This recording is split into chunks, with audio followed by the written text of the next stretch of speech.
Phil, we want to get back into the conversation of your return, and you just spoke of your wife that had also gone down and gone through some of the same healing and recovery and everything. But I think it might be helpful for the listeners to understand that it's not the magic bullet. So maybe you can talk about that a little bit and the process. Yeah, I think that's a really important point. I think some people may look at psychedelics and think, well, I'm just going to go down. I'll go down to Peru. I'll do ayahuasca. I'll come back. PTSD gone. I'm good. But it's a lot harder than that in a lot of ways. The ceremony itself is the catalyst. The ceremony can show you what's possible, and then it's up to you to figure out how you want to curate that for the rest of your life.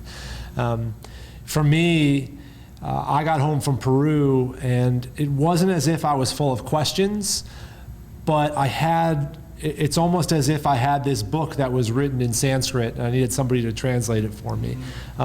Jared was my translator, really. You're your own teacher. I'm my own, guru when it comes to the lessons that I needed to internalize from it.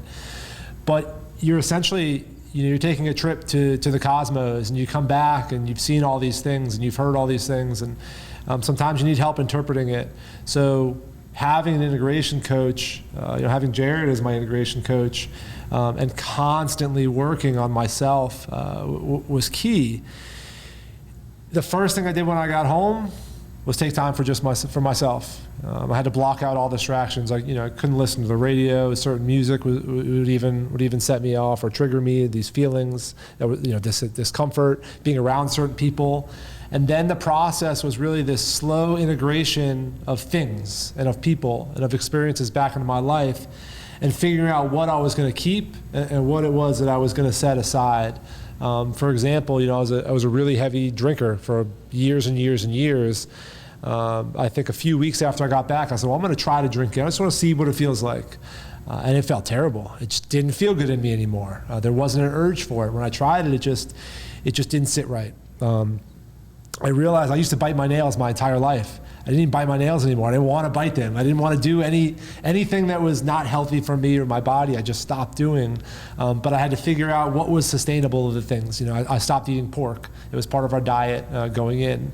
So I stopped eating pork for a while, and then I slowly integrated it back, and I realized, and this is just one example, that the next time I ate like barbecue pork, it just felt terrible in my body. So I said, okay, well then maybe I'm not going to eat pork for a little while. So there's like an acquired sensitivity or an awareness. It is. In your own space, both mentally and sounds like a lot physically as well. Like there's a lot of physical benefits that just kind of gives you that blank space, right? It's your entire, this, not necessarily for everyone, but for me, the experience that I had, I was washed clean. I was a completely blank slate, I was telling him when we got in the rental car from the airport, I had 1940s wartime radio playing on my phone.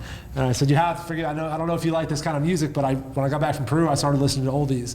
And I love music from the 30s and 40s and 50s and 60s. And that's just one example of things that I started liking when I got back. But I watched MASH from start to finish. And it's the most incredible show, and I never would have given it a chance. But it makes me cry sometimes, how beautiful it is, and like how much they get it, war and death, and also love and camaraderie. So for me, when I got back, like that first year after getting back from the jungle was like rebuild Phil phase. It's like, what is Phil like? Who is Phil? What are Phil's values? Who's the person I want to be?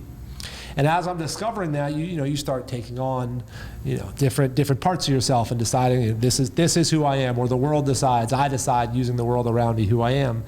But I think it's important to know that it's not only that the work isn't over on yourself, by getting up and doing my daily meditation and doing yoga when I need it, and finding different healing disciplines that I may not have explored or I have explored, but every day doesn't necessarily look the same. It's just a matter of continuing to do the work. But there did get to a point when I realized I needed to go back. And something that Jesse has talked about before from Heroic Hearts is that we're kind of working ourselves out of the job. You take psychedelics so you don't have to take psychedelics anymore. Yeah. So for me, though, I felt like the first piece of my puzzle was purging pain, I couldn't even look at my darkness. I was afraid of the feeling of my own darkness. And then in the jungle, I was able to see it. And not only did I see it, I felt it and I was encompassed by it. But I came home and that darkness felt like not gone, it's still in me. It's still part of that lives inside of me, but it's not as big a piece of my puzzle as it used to be. But the next piece was starting to heal parts of myself that I wasn't able to get to. There wasn't, I wasn't there infinitely. I was there for a week in the jungle. So I started getting this inkling that I needed to go back and address my spiritual self. So I got offered, once again, didn't seek it out, but I was offered to go down to Mexico for another retreat. And this was just a few months ago, and I went and did psilocybin and 5-MeO DMT, otherwise known as Bufo, down in Mexico in this beautiful beachfront retreat space. And during that retreat, there was a lot of powerful things that I experienced inside of myself. But one of the things that I was able to experience that I didn't think was possible was physical healing. I never thought that psychedelics would bring me to a space where I could feel different. I went to my first ceremony, stopped taking antidepressants, stopped taking benzos, no more Xanax, that was all gone, but I was still taking pain pills. I was still taking nerve blockers for my back, and that was just my normal. And going back, before you go down to a retreat, you do a diet. And part of that diet, like I mentioned, I didn't eat ham, you don't have caffeine, no sugar, no excessive spice. And one of those things is you cut out all medications from your diet. So the last medication I was on, I had to stop. And it was hard. It was an opioid withdrawal. So I went into severe sleeplessness, panic attacks, depression, anxiety. And it was like I was having ceremonies at night, plant medicine ceremonies, but just my body detoxing. I'd be in the throes of pain. And that was before even going down and taking the medicine down to Mexico. So I was able to stop taking my back medication. I went down there. And during one of the ceremonies, I didn't know I needed this physical healing, but I came out from a deep part of the ceremony, and the healer had his hands on my back where I'd broken it. Right on like the left side, lower back. And I said, how did you know? And he said, how did I know what? And I said, that's exactly where I broke my back. And he said, I can't explain it. I just knew I had to be there. I knew I had to hold you there. And I shot up, and maybe I sunk back down into the experience. And I came out, and I actually stood up, and I at the sky, and my fists are in the air, and I start yelling. I said, it's possible, it's possible. I just start yelling in ceremony. And in my head, I'm thinking it's possible to heal. It's possible to heal in this very moment. And I could feel inside of myself shifting, like the shaman that told me in Guatemala, said it's a choice. Yep. I didn't believe it. I was like, this is garbage. Like, it's not a choice. Like, my body, I can show you the x-rays. But I came home from Mexico, and I started moving, I started jogging, I started running, and I'm not taking pills anymore. I'm not, I never thought it was possible to heal until that. And I didn't think plant medicine offered that. Now, that being said, I came home and I still had a lot to deal with. I still had to integrate a lot of the hard lessons, with a mushroom ceremony down there. It's like it's almost like you're getting force-fed, drinking through a fire hose in the military when you're at a school and they're trying to, that's what my mind was doing to me. It was sending me all these messages, and I had to get home and interpret them. I had piles and piles of downloads from the medicine, from that experience. And now it's been 6 months later, and I'm still processing the experience. I will still feel the echoes of those emotions in my soul that I'm still processing. And will I sit with the medicine again? I likely will. Do I feel like I need to? Do I feel like I need to run towards it? No, not in the slightest. I have immense respect for the medicine, but the work happens in every moment of every single day, of how I respond to people, how I approach my life, the decisions I make, the conversations I have. That's all integration. Like, everything that I do, say, feel, and am right now is a product of the work that I've done both in and out of ceremony. Incredible. I mean, so it's sort of like everything now you're doing is intentional. Is that a good way of describing it? That's a great way to describe it. Yeah, one of the phrases I like to say about integration, because we just heard these amazing, profound stories about his experience, but after the ecstasy, the laundry. You come home and you have this huge experience that was probably either the most difficult or the most this or the most that. If you have a 1 out of 10 scale for like what the experience was, it's a 10. It's the biggest whatever thing you went through for some people. And then you come home and you got to talk to your wife. You got to be with your kids. You got to go back to your job. You got to go back to the thing that maybe you were avoiding in the first place, or maybe you haven't been happy with in the first place, and you have to start readjusting these new awarenesses and intentions for your life into that perspective. So some people leave their jobs, some people get new relationships, some people's relationships get stronger. Like a lot of stuff has to be torn down and put back together when you get home. And that's really where it is. I say this a lot as a coach, is saying, the real work, the real ceremony is afterwards. It's coming back from this, because it's really easy, and as you heard, it's not an easy process, but it's easy to just go down there and drink medicine in the jungle and let it do what it's going to do. But coming home and being autonomous and making the choices and keeping up with the habits that are the best for you, because you can totally go have one of these experiences and then just say, I don't care, and start your old habits again, and then you're in this loop of I can just go back to the jungle every year or every couple of years, or it didn't work, or they'll say, oh, it didn't work for me, because they didn't put any work in themselves. So one of the things he actually mentioned about him trying pork or different kinds of food, with the diets that some of these programs have put you on, they clean your system out. You're on a very clean, strict diet. So once you get your body to a point where you come back from the jungle and your body is probably as clean as it's ever been, without medications, without certain foods, without certain things, and you're just basically very baseline, then I would say slowly start putting some of the stuff back in there, and you might find that a burger doesn't feel as good as it used to. You might feel that this extremely deep fried food that I was eating is now giving me belly aches, which anybody will tell you, if you eat healthy for a long time and you eat something really greasy, it will. So as when you're integrating, you basically say, is this good for me? And listen to your own autonomy, your own body, not the advertising, not the people around you. You kind of get your brain and your body back. And you get from all the influences that you may have had. So slowly integrating back into that, as opposed to really paying attention to oh, I'm doing this because they're drinking, or they're eating this, or they're doing that. And even that you start becoming more aware of, is your intention behind it. Why do I want to eat this, or why do I want to drink that? Oh, it's because everyone else is. I'm okay. I don't need to do that. Or, oh, that's why I'm doing it. I can still do it that way, but now I know I'm doing it for that reason. And you can avoid it. You become so aware of when you are intentionally harming yourself, when you're going against your gut. Prior to sitting with the medicine, I could easily, if I knew it wasn't good for me, I could do it anyway. I could ignore it and shove it down. Now, after working with plant medicine, I can't ignore those signs. I can't ignore that voice. It screams at me. It's like, you shouldn't be doing this right now. And if I say, well, screw you, I'm gonna do it anyway, to myself, well, myself fights back. My body, my mind fights back, and I feel it very intensely now. Once you see that part of yourself, you can never unsee it. I've got to ask a question, because through this transition too,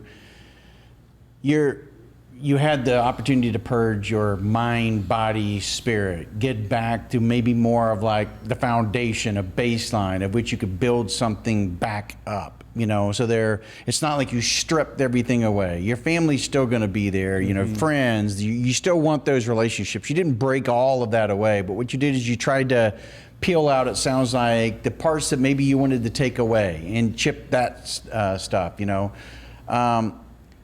But you talked about this mindfulness, and in your case, Phil, you came back for a week and just tried to ease back in. How challenging was that, though, where you're in a position by food, surroundings, and everything to be in peace in your head or in your body, and then you come back, and we live in an environment with a lot of noise. Phones, traffic, everything. There's so much stimulus. What was that like? It was extremely difficult to come back to that. I remember turning my phone on when I was in the van on the way back to the airport in Peru, and I was looking at my phone and seeing notifications. It was too much, and I had to turn it off. You get to the airport, and all of a sudden there's noise, and people are pushing, and it's very overwhelming. I tried to watch a movie on the flight back, and I don't even remember what movie it was, but it was too disturbing to me. you're so raw and so sensitive to feelings and energy and everything around you. Like all I needed was pure light. I just needed things that I knew felt good. Like I needed to be in like Disney World, not in the real world. And really what helped me was my kids, in the times that they were difficult, it allowed me to practice the things I learned. And then times where they weren't difficult, it allowed me not only an outlet for my love, but to be fully a vessel of their love in a way I'd never been able to. That became a safe place, a safe space for me with my family. That is a controllable space because I know that's where my love is. I know, what my kids feel like. I know what, an embrace of my wife feels like. And that was really where that was where it started. And from there, I would only go out in short spurts, and I only go to certain places, and I ignored a lot of phone calls. From people that I knew, or now that it's out with the medicine, that I knew weren't feeding my soul in any positive way. So it was really an evaluation, a constant evaluation. It still is a constant evaluation of the things that I want to allow into my life. When I got home, I felt like Buddha. Like, oh, it's all good. It's chill. We'll get through this. And then as time goes on, you lose that. You lose that hyper enlightened state, and you become, when they say before enlightenment you chop wood and carry water, after enlightenment you chop wood and carry water. So I had to slowly get back to chopping wood and carrying water. And then once you get there and you're like, okay, this is the real world. What can I bring from what I learned into my everyday life? And while I'm not sitting with the medicine, while I can't feel that bubble of bliss that I came out with, well, what can I do to help me maintain that peace that I got from it? So I actually thought this was going to be like a magic pill for me after I had it, because like I said, I had no idea that I needed the healing, and I was in what I call a bliss bubble, which most people have. Some don't. He did not. He did not have a bliss bubble when he came home. He was very sensitive and needed that space. I was on cloud 9. Like, I felt amazing, and I went back to Iraq on a contract, thinking that I could basically conquer the world at that point. And I kept that feeling for a long time by keeping up with a very healthy diet, with keeping up with a very healthy experience. But I started to think that the point of this was to never get upset again, was to never get angry again, was to isolate myself from the negative stuff, good vibes only bull that I realized was bull in the end, because I realized that the point of this existence is not to stay in a good vibes, happy mood all the time. It's about to be able to withstand any storm that comes at you and stay centered, whether it be good, bad, or indifferent. So first I turned this contract, which felt like, to me, like a deployment, like a contract. You're kind of always on yellow or red line, with your awareness, like your everything else. It went from that to feeling like home to me. I started really getting to know the Iraqis and the people I was working with, and having deeper, more meaningful conversations, and really doing my job much, much better than I ever did before I drank ayahuasca, because I wasn't taking things so personal, and I was much more open to criticism and everything else that was going on in my life. So, and just a much more open person. So, but I actually remember one of the times I crashed. I got really angry, and everyone was really surprised that I got angry, because I used to be so angry all the time. But I got really angry, and I actually called my friend. I didn't have a coach. I called my friend who was at the facility with me, and I said, "Hey, Lee, do you ever get angry?" And he laughed at me. He's like, "Of course I get angry. Like, everybody gets angry." And he says, "What you do with the anger, that's important." So I took that along with me when it came to integration with my clients, or with people that I work in the medicine space, is that, like, this is about learning to move within these emotional states, not pushing them away with medication, not trying to do meditation out of it, not anything else, but learning that this is okay that I'm feeling this, and to allow yourself to go through it. And that is some of the hardest work out there, because if you're meditating to try to get to stop being angry, you're not meditating. You're just trying to stop being angry. Yeah. If you're doing yoga to like help to push away a problem you have in your life, you're still avoiding the problem. problem. You're not actually dealing with it. You're just doing these practices to make yourself feel high for a period of time. And that's what people can do with psychedelics as well. They can start to bypass their problems with using this as an escape or something that's like, oh, I went deeper and deeper and deeper and deeper. But this is an onion that will just never stop. You can do this for a very long time. But so the point, I think, with the integration is, if you really give yourself that time frame, is learning to use those tools of resilience that you may have learned in ceremony into your everyday life. That, like, I am going to be okay through this. Like, it may be hard now or maybe great now, but I'm going to move through this. And I think Phil experienced that with his experience. He talked about being in a very uncomfortable place with ayahuasca, but it proved to him that he can move through it, that he can get through it. I think there's two sides to it too. You were talking about the struggle and the difficulty of it too. We had a conversation this morning that, as veterans, we like things that are hard. Especially if you come from a certain part of the military, you don't feel like you're earning it, or like you haven't gotten anything out of it if you haven't really earned it, if it hasn't really sucked. And there's, like, part of my integration, part of my journey is realizing that things don't always have to suck. It doesn't always have to be miserable. It doesn't always have to be painful. A lot of people, when I tell them about my ayahuasca experience, they think, well, that's all psychedelics, and it's not. That's not all these journeys. And it doesn't always have to suck. Even though I'm admittedly terrified of psychedelics, and every time I'm always scared. Like, I'm always scared going in. Recently, it's changed though. I had an experience in Mexico with 5-MeO-DMT. They call it the God molecule, and they say it brings you to what your version of God is. And I was able to feel the most raw moment of humanity, that I could ever imagine in a million years. It brought me to my source. And that's an example that showed me, allowed me to feel like a child again, allowed me to feel ease, allowed me to feel what pure, unadulterated happiness could feel like. Now, that experience, people have had rough experiences with as well, with that medicine. But the journey has been, a lot of the journey has been like being okay with things not being difficult. And I think that's a really important thing that as veterans, especially coming from the military, that we have to recognize about this journey, is that there are going to be times that are really hard, but there could also be times that are really beautiful, and easier. It's like allowing you to give a gift to yourself, to experience what heaven might feel like, but also to may experience what hell might feel like if that's what you need. Yeah, a phrase I like to use with the vets that I work with is, we're always gearing up for battle, right? Like, I'm gonna go fight my demons. I'm gonna go do this. And Phil went down with the mentality of, I'm gonna go fight my demons, the same way I did.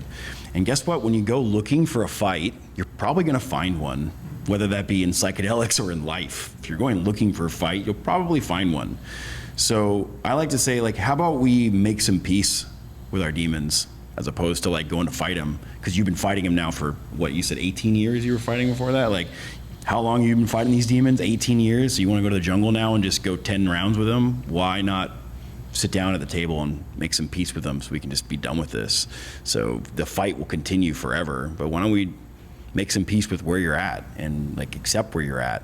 And and I can even feel it right now as we're talking. Like, as I say those words, you can feel the how it releases, like, oh yeah, like I can just sit and we can have a conversation. It doesn't have to be a 10-round knockout. Like, it can be that. And the idea, when you hear a lot of phrases, especially in this space, like doing the work, right? And in the United States, work does not mean pleasure, right? We think work has to be the grind, has to be do you see these words I'm using about how we describe our career base, how we describe things about taking care of our family or anything? It's the grind, it's this, it's that. And that doesn't have to be that way. It doesn't have to be that way. The work can be learning to relax. To play. Yeah. But it's these words that catch in our head, and we immediately, like, when I grew up, what work was to me when I was watching my dad meant waking up at 4:30 in the morning, driving to a job he really didn't like, to support his family, which he loved, but he was like, I don't really like my job, but I have to drive 45 minutes at 4:30 in the morning every day to do it. And I was like, well, I don't want to go to school. He's like, well, I don't want to go to work, but I got to go to work, and you got to go to school, and you got to do your work. So work was always negative. Never was this like, oh yeah, I'm growing. instead of working. Like I'm growth, that there's a growth process happening. And growth, we all liked growth as a kid. I want to grow up, you know, but so it's these little nuances in language and things that we do in our life that really change it. And going down to do healing work or growth is, for veterans, we may think that we didn't get a lot out of it had we not suffered. Because that's what work meant. Like we suffered through it and we earned something from it. But you can grow a lot from just getting a hug from a person at the right time, from getting seeing your kid walk for the first time. You can grow a lot. You know, you can grow a lot from many of these positive experiences that we have. And even me, when I was in the jungle, I was still in that Marine mode. Like if I wasn't suffering in the medicine, it didn't mean it was a deep experience. I was like, I could have gone way deeper and it was really light. Those are the words I would use when I didn't like suffer through the process, when really it was just a nice night of me like relaxing and having like a breath of fresh air and just enjoying what was going on. But I was like, that was okay. I needed to get like crucified for whatever reason to make it mean something, and that is and I think that's a misconception, especially among veterans, is that we need to suffer in order for it to matter. And I'm here to say, when you spend a large portion of your life being told you got to get to work at 6:30 and be throwing up by 7:45, and that's the only way that good PT happens and stuff like that. Totally. It's just like I said, it's the mindset that everybody goes in with. Being that type A personality, and is that kind of some of the pre-work? Does that kind of help kind of take down those shields a little bit? And I would say so. I'd say the preparation work really helps because we start to really narrow in on what their intention is and what kind of language you're using around their intention, about like how do they feel about this stuff, and really getting into like, why are you actually doing this? Like, what are you really looking for? And sometimes they don't know, and that's totally fine. Like they don't really, like they're dancing around the subject of what they know, and when they get out there, they really find out. And so like that preparation work really helps them set up to when they come home, because they already have some mindfulness tools added to their toolbox that they can now are much easier to access after the medicine. That they may or may not have been practicing before they even went. Absolutely. So it's like kind of a confirmation of learning at that point, like the crawl, walk, run phase. Like you're walking through the jungle, now you're running back at the house, trying to take everything that you've learned and implement into spot on. And the crawl, walk, run phase is something that he was describing with his integration. He got back and he could only crawl. Yep. Like he was so sensitive and he was so open to these things. And he also said the word like rebirth. So these words I like to mix up and say like, it can be like a rebirth, so treat yourself like you would a baby. He even said, I need to be in Disneyland around love and comfort. A newborn needs the same thing, right? So you're learning to walk, talk, act all over again sometimes. Not to say like you're a baby, you're still you, but you're not sure who you are anymore and what fits. And not in a bad way. No, not like, I don't know who I am kind of way. Like what's real? More like in a way like, what do I really enjoy now? Like kind of like a excitement almost. Yeah, you like, get to rediscover the world. You get to see it through a different lens at this point. I found that psychedelics don't usually show you who you are; they show you who you're not. And you may come home recognizing what you are not anymore, and you may have surrounded yourself with things that you're not. So being able to say like, that's not me, because now you at least have a better idea of who you're not, so you can discover who you really are. Have you guys tried the personality test before and after? Like say somebody takes an Enneagram or somebody takes a DISC assessment or something like that beforehand, and then But I can look around my life though and see how the personality, you know, like I drove a truck since I first had enough money to buy a truck when I first joined the Army. And then when that truck died, I got another truck. And I drive like an 08 F-150 with 200,000 miles. And I got back, and like 6 months after my trip to Peru, I was like, I'm not a truck guy anymore. I don't fit this truck. This truck doesn't fit me. I'm over it. That's not who I am. You know, and I realized I was trying to fit the mold of what I thought a soldier, what I thought an officer should be, what he should drive, what he should look like, how he should stand and act. And I realized I'm not that person anymore. You know, it's simple as what you drive, what you listen to. You know, it's and- exciting though to figure out like who am I now? Yeah. And how much of everybody's everyday life is reflections of what's going on inside of them, why they buy the clothes they buy, why they listen to the music they listen to, why they got the job they got, why, like all these things, a lot of them are reflections of their trauma in their life. Why they act the way they do is certain trauma. So if that trauma is then healed, you might not need to drive a 200 miles per hour on a motorcycle anymore. You may not need to boost your ego by getting a brand new huge truck every couple of weeks. You know, whatever you're doing to make yourself feel better, to numb that pain in there. Yeah. If that pain's gone, you may think that I don't need to do that anymore. A lot of people explain it as losing the ego, right, or killing the ego. Yeah. And I know that's kind of a blanket term, right? And you guys talked about, you know, not necessarily something has to die, but something's kind of a rebirth. Yeah.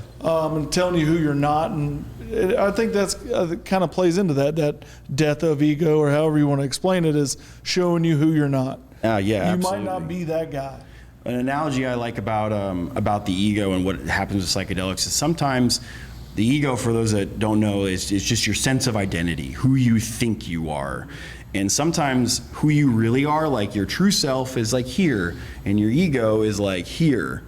And so what psychedelics can do, or even therapies or other modalities can do, is help to get that gap closed. So you can be more, your sense of self and your true self can be more aligned, as opposed to I am this, I am this, I am this, and not, and so you can get closer to that. So it's less about killing the ego, it's more about closing that gap of who you think you are to who you really are. Allowing that personal vulnerability to kind of look at yourself and say, hey, this is what I am. And being okay with it. Yeah, being that okay with it. introspection This is who I am now. And sometimes who you think you are resists so hard, you have to go through what feels like a death experience for it to actually relax, to get to that, close that gap. Because you can't kill the ego. We need it, obviously. Yeah. Like we all have one. Like if we didn't need it, we wouldn't have it. Like I need my gallbladder, I have it. So It's funny that there was an episode a while back that we did where somebody was describing some treatment that they had received, and they said, you know, back in the ancient days when Native Americans would go to war and they'd come back, there was a healing process that took place, right? And then he was talking about, I think it was the Romans or something, that they had the labyrinth. So they would go in with all of their armor on, but when they came through the labyrinth on the other side, the whole idea was to start shedding pieces of this armor so that when they left, all of it's gone and they're back to just being, you know, a non-warrior, a non-soldier, or whatever type of person. Again, that's kind of what I'm taking away from it and interpreting. It's funny because what you're describing is, we had an English, a British dude who was a facilitator down there, Matty. He was the guy that walked me through. I called him my guardian angel when I was in Peru. And one of the things that he started talking to me from as soon as I got there, was that exact thing, exactly what you said. It's time to take off your armor. It's time to set down your sword. No one had ever told me that. No one had ever told me that it was okay. I got out the Army and I had realized that I had been on for decades at that point. I'd just been always ready.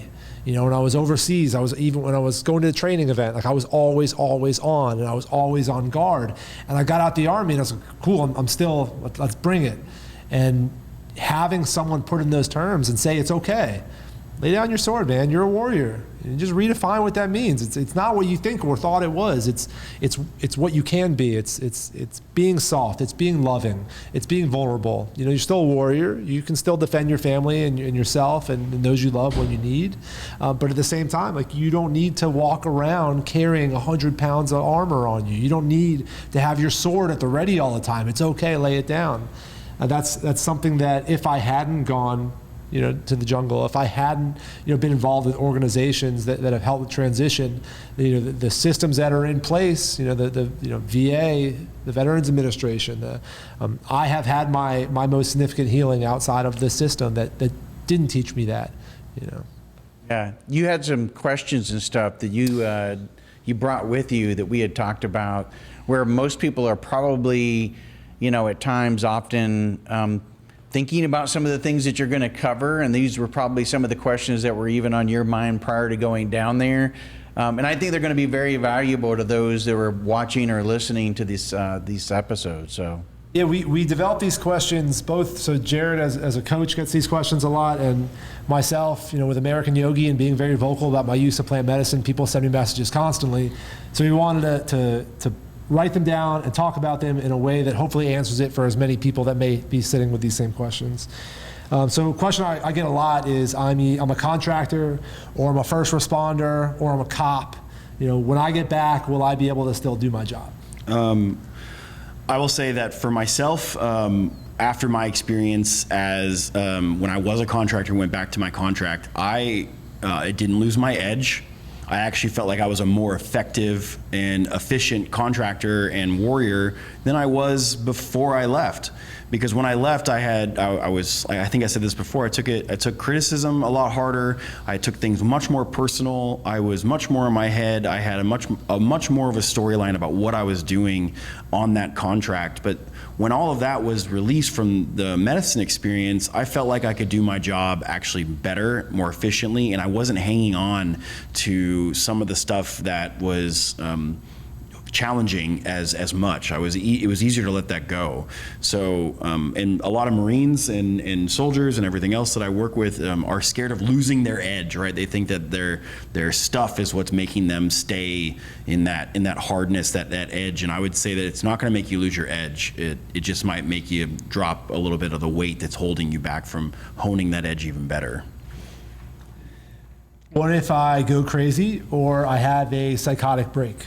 Okay, so I laugh at this question because sometimes the answer is to go crazy, but in a safe environment. So sometimes you can feel like you're going crazy on a psychedelic medicine, but these medicines are very, very safe. They're very effective. And if you look across the board as far as what we've learned from research and medical testing that we've done all the way since the 1940s, that people don't stay in a psychedelic state forever unless there are contradicting medical things that are going on in your life, such as like schizophrenia, manic bipolar, other things like that. Those types of people should probably avoid working with psychedelics because they can have adverse risk to their consciousness afterwards. But for most of us that are not in those places, that you would probably not have to worry about it as long as you are in the right set and setting. If you have someone around you that can make sure that you are safe, that you feel trusting about, and that the environment is a controlled place. So a place like a music festival or at a party or something, if you're worried about going crazy, that's probably not the place to do it, because people aren't there to watch you and take care of you. They're there to party themselves. They're not thinking about what's best for you. So you want to be around people who are thinking about what is best and most safe for you when you're doing these things. So that actually leads into the next question. So how do I know if it is safe for me, if I have a history of clinical depression, if I have bipolar disorder, if I have allergies? How do I know if I'm not allergic to the medicine? So first of all, I would tell anybody that each psychedelic is a different contraindication. There are some that have very, very little contraindications, such like psilocybin or cannabis, for instance, has very little contraindications. But ayahuasca, since it's working with an MAOI, it has a lot of contraindications, which is why there's a special diet before you have to go on to it. None of these medicines I would suggest using SSRI compounds, because there is a heightened risk of serotonin syndrome, which can be deadly and cause some really major issues of the mind. So if you're going to be working with psychedelics, I would highly suggest that you talk with your doctor about weaning yourself off of your SSRIs, and don't just cold turkey your SSRIs. If you're like, I'm going to go do this thing and I'm going to go do mushrooms with my friends or whatever you want to do, don't just cold turkey your stuff, because that can be dangerous, including deadly. Like it can cause suicidal ideation and other things. So please don't just, I'm going to cold turkey this thing and go off. Talk with your doctor about it. There is HIPAA. You can talk to them about, I'm thinking about doing psychedelics, and so do your research about this. As far as safety goes, we talked about this earlier in the podcast. If you make sure that you have a person who is practiced in the space, who keeps you and makes you feel safe about like taking care of you and all those things. But most of the people you're going to find are not physicians, including myself. I am not a physician. I do not have medical training in these things. All the stuff that I'm telling you now is based on my own personal experience. So anybody out there who's curious about psychedelics, please do your own research and also talk with your doctor. All right, so what if I have a bad trip and I come home and I'm even worse? So the bad trip thing, that is an interesting perspective because Phil, as you just talked about, it sounds like you did not have a pleasurable experience not pleasurable, in no. Peru, but you grew from it. So the bad trip, usually I would ask anybody who said I had a bad trip, well, where were you? Who was around you? And a lot of people will say, well, I was at my friend's house, or I was in a basement, or I was at a festival, or I was at these places. And I would say like, well, did you feel safe at those places? And because it's going to amplify that place that you're feeling when you're there. So if you have a bad trip and you feel like it makes you worse, I would find community or people to talk with you about this experience to help you unpack it. Just like if you had a bad experience on deployment, don't hold it in. Talk with your boys that were out there with you. Talk with everyone that was around in that situation. Find a community, find a coach, there's a wonderful organization out there called Fireside Project that literally it's an on-call hotline that you can call in your experience, after your experience, before your experience, and they will give you free information and help you talk you through your process. I know for me, when I came back from a particularly hard experience, I was scared that I was always going to be that way. I had a really difficult ceremony, and I thought, well, I'm forever going to be struggling. And I think that it's important to note that even if something is hard, if something is really difficult, doesn't mean it's going to be with you forever. Mm-hmm. So which psychedelic is right for me? So that's also a pretty loaded question because there's so many to choose from. In my opinion, based on what you are getting called to the most is the one you should research the most and the one that you should probably go with. But certain psychedelics have a faster and most effective chance to help with certain things. Like right now, ibogaine or iboga has an amazing effectiveness for helping with addiction, TBI, and physical issues as well. So not that you can't get that from ayahuasca or mushrooms, but there has been reports and medical journals have shown that people who have gone to ibogaine with opium withdrawals in the throes of them, after one ibogaine ceremony or session, they come out of it with no withdrawal symptoms and no cravings. And that you can find that online yourself by looking these things up, and that's profound itself. So if you're in throes of a really nasty addiction or you have some TBI symptoms, that's especially in the case of big pharma or over the polypharmacy that's taking place with the opioid epidemic right now. I think that would be something for, maybe if someone's struggling with that, it'd be time to explore that. Absolutely. As far as depression or mental health and everything else, I think that mushrooms are a wonderful way of looking at it. They're very safe, they're very effective, and they do not have a lot of contraindications. For deeper work that involves the same types of things, including addictions, I think ayahuasca is an amazing substance to use. But that one, and same with ibogaine, and actually all of them need to be really maintained about where and when and who you are doing them with. Will I get addicted to psychedelics? I think I just covered about addiction with psychedelics. Yeah. They seem to be an anti-addictive drug. Yeah. Now, we did cover this a little bit with veterans. Veterans do like things that are difficult, and sometimes you can get kind of hooked on the difficult experience of learning about yourself.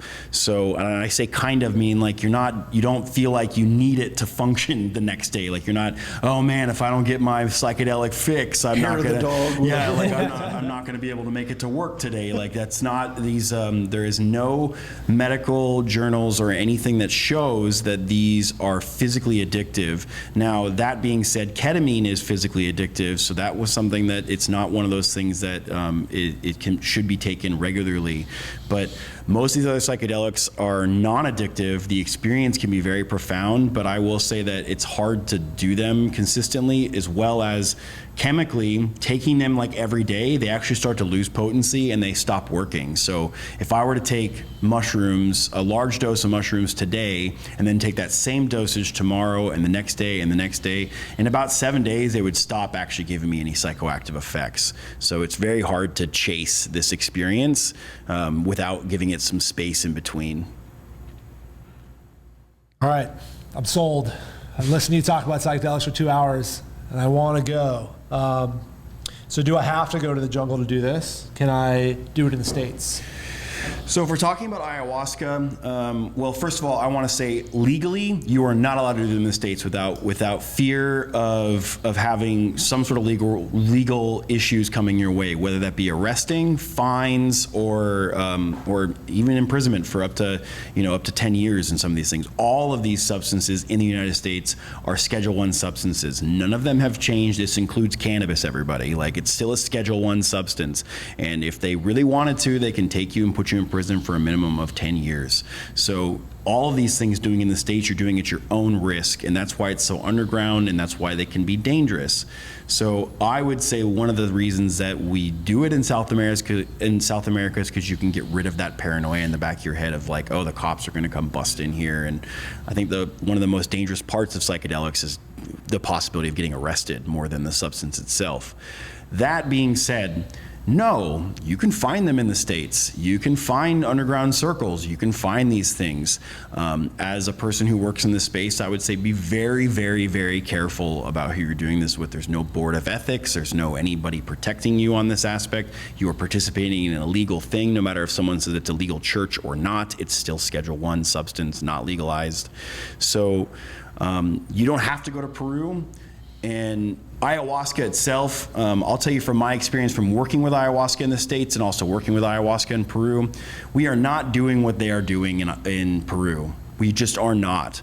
We're talking about a lineage of people that have been trained to work with this medicine for thousands of years, passed down by their family through this shamanic process that's going on down there. I'm literally watching these people doing things like spiritual or emotional surgery on people down there. And here in the States, we're getting kind of close. And what I mean by that is like putting eye shades on with headphones and drinking ayahuasca is not the same thing about what the Shipibo are doing down south. The Shipibo are doing something that is so much more outside of what we are imagining here. So I've actually worked with plenty of people who have worked with ayahuasca in the States, and they have found themselves worse off. And then when they go down to Peru, the healers down there will actually clean up the mess that was caused from them being in other ceremonies because it wasn't done properly with the right amount of like intention and movement behind it. So we do not know what we're working with here. We're a bunch of monkeys with plants, and we don't know what we're doing. We think we know what we're doing, but our medical establishment's been around for 200 years. And they've been doing this for over 1,000 years. So we're kind of young in this space. This isn't for us, it's a psychedelic renaissance and a movement. For them, that's just how it's been for Tuesday. Yeah, it's Tuesday. Exactly. Sweet. So maybe now this is a great opportunity to talk about your specific program of which you're involved in, and tell us a little bit more about that and how you're helping a lot of these people go through this healing process.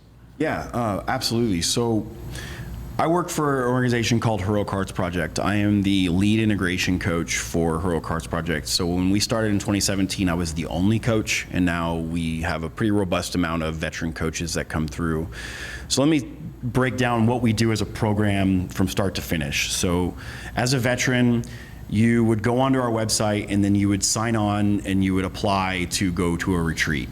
From that point, then you would be basically put on a list that we would then call, and we do a vetting call. And in that vetting call, we just get a baseline for like where you are at, what your intention may be, and if you medically would be a good candidate for this. And once we have that and you get past that first stage, then we would send you on to what we would do is for a medical screening. So then we have a licensed medical professional who would then do an evaluation on you to make sure that this is a safe protocol for yourself to go through this, and to make sure that you're not on any contraindicated medications, or that you are mentally stable enough to make it through this process without some extra work in there. After that, once that's approved, then you are then put onto another list, and we would hopefully in that vetting call ask you what retreats or what dates would work best for you. And then you would tell us, so we would then get you signed on with that. Then you'd get an email from us that says, hey, welcome aboard, here's the date you're going, here's your first call. So we have a really robust integration program. So you get 12 sessions total with a coach. You have 6 one-on-one sessions with an individual coach, which is also what I do, and that they'll help you prepare 3 sessions before, and then 3 sessions when you get back from your experience. And that doesn't mean it's just 3. We can offer more, but it's really where you are at, and we can add on more to that. You also get 3 before calls with your group that's going down there. So you're not just going down there with a bunch of strangers. You get to meet the people on a Zoom call and figure out who they are, what unit they were in, why they're there, all that. Gain that comfort level. Absolutely. So once you get that, then you come back. Usually when you come back, the last 3 calls with the group, it's not so awkward. Everyone's just like, you just got back from a deployment together. Everyone's just like really, really close. You gain a community after that. I think that's Yes. a huge part of it that I wouldn't ignore at all. Is Yeah. that Heroic Hearts like organically creates a community that you're now a part of. You know, Well, yeah, if you struggle with somebody, you're automatically tied to them That's it. forever. Yeah, trauma bonds, right? Yeah. Yeah, and Trauma bros. And so you have these 6 integration calls with your coach one-on-one. You get 6 integration calls with your group with a group coach as well. So after all of that process that you've gone through, and in between those 6 calls, I got a little caught up. That's when you would have your 1 week time down in the jungle or in Mexico or wherever we would sign you up depending on what medicine and who you'd be working with.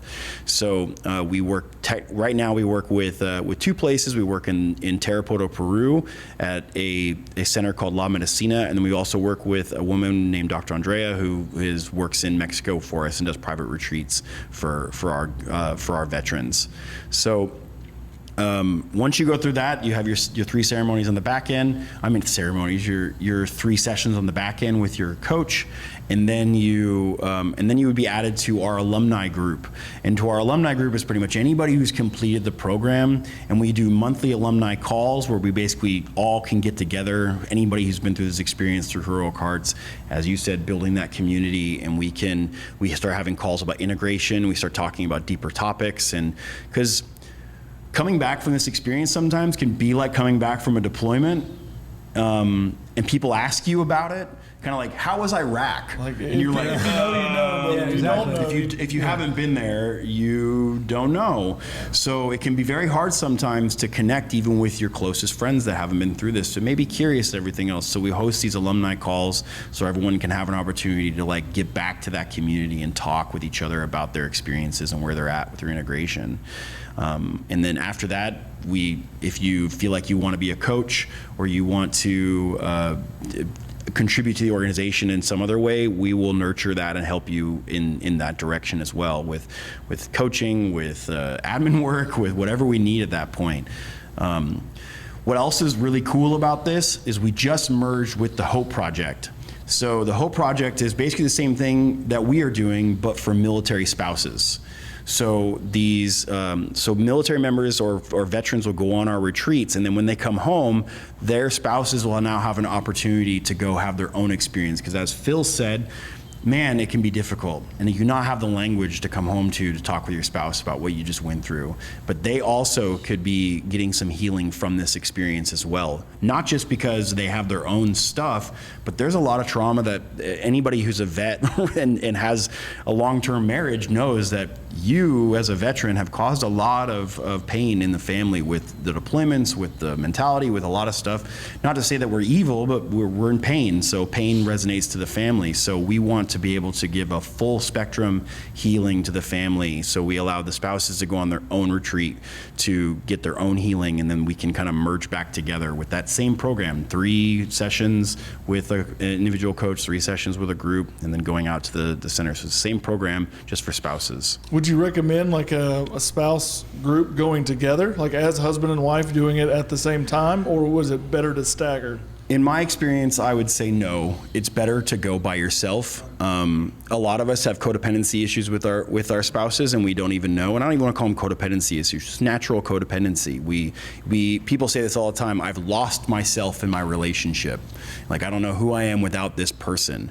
So going down there is really empowering for yourself. But say Phil was having that exact experience he was talking about, and his wife was in the room. Would she be able to think about her own stuff that she needs to work on while Phil is going through that?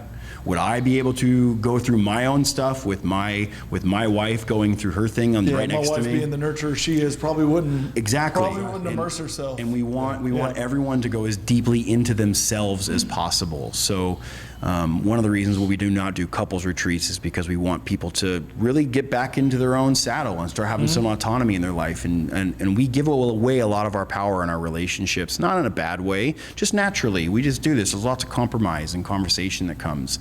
So it's good to get back to yourself for a minute before you go back into your relationship and kind of try on that shirt, that nice comfy shirt that you've been wearing for so long. What is the cost, or what do people have to put as a cash outlay and that kind of stuff? So we work on a sliding scale because, believe it or not, veterans with PTSD are usually not in the best financial place in their life. So we work from anything basically like where you can give, and we have done. And anything that they can put into it is the best that they can. So if someone's at a place where they're barely making ends meet and they can't spend thousands of dollars to go to Peru, we will work with them and make it hundreds of dollars, if not less. If there's a person who's capable of paying for their plane tickets, we'll hopefully they'll help them pay their plane tickets. Anything that they can contribute will go to that veteran that really needs the help. So if they can pay for their whole retreat, which on average costs $5,000 total for this whole program per veteran. So if they want to give $5,000 to pay for their thing, that will pay for the guy who can't spend more than $100 or $200 on this experience. But again, we found it's very important that people have some sort of skin in the game when it comes to investing in their own healing. So we want people to be honest about where they're at, so that way we can work with people, and we're not here to put people out and basically not be able to pay rent because they're going to do this thing. We want to work with them to make sure that that's going on. So the answer to your question is it's a sliding scale. Makes sense. So you guys have just now merged Hero Hearts Project and American Yogi. Myself as Phil Sussman has merged into Heroic Hearts, I'll say. I brought what I can.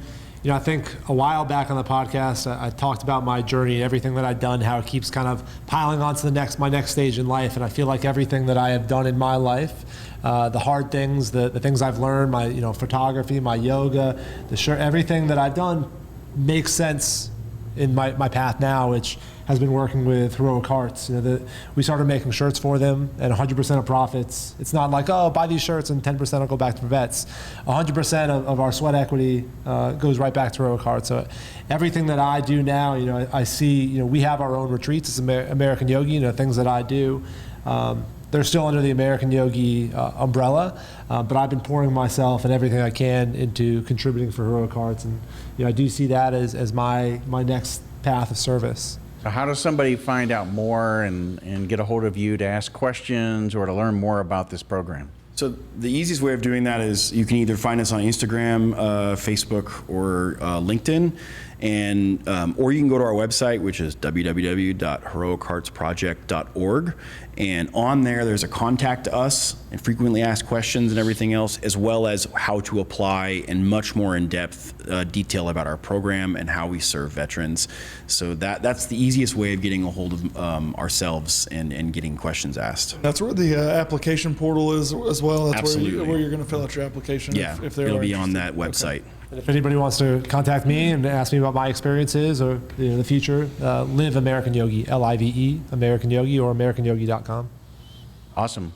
Appreciate both, Phil, you and Jared. Especially, it's good to see you again, Phil, always. But good to meet you as well, Jared, and glad you both came all this way in order to share your whole journey and the story of the program. And hopefully people can listen to this, and if nothing else, take away that there are programs out there of which they're trying to help veterans in various different ways, and some of them have already been accepted by the VA, the medical community, and all of those types of things. And I think something like this, perhaps in time, might find its way in that same type of space because of the changes that we've seen. But again, I thank you guys for what you're doing for veterans out there and everything you do. So Thank you guys for having us. Yeah, thanks for the Absolute support. privilege to I speak really with you. appreciate this. Yeah, thank appreciate you. it.